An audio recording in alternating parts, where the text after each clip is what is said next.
All right, Bob, thanks. UI says they haven't changed anything. They have been going at a tough pace like this since day one. Question tonight is it really taking too long to get the power back on?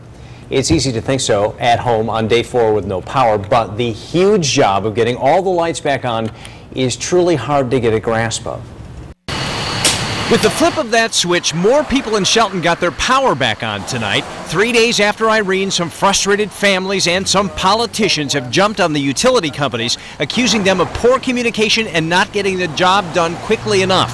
Tonight, UI says they have been making good progress in a daunting task. We found somewhere from 1,500 to 2,000 trees that were down that need to be cleared, 450 electrical wires that need to be replaced, some 103 plus poles that were snapped in half that were in complete disrepair.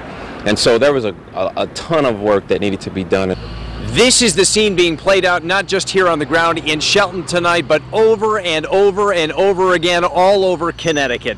It's about manpower. In each of these spots where there's damage, the wires have to be checked to make sure they're safe, the trees have to be cut out, the equipment has to be brought in to fix the problem, and the wires need to be fixed.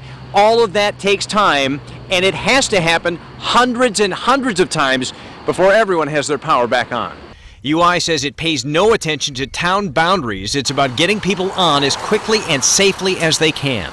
We have guys that are working multiple hours. We have guys that are working overnight. We were working when the winds were actually still high. After this job was done in Shelton tonight, this UI crew loaded up and headed for the next snarl of wires and timber to take another chip out of the huge mess left behind by Irene. And both UI and CLNP are relying on hundreds of crew members from out of state. Some were even flown in today from British Columbia.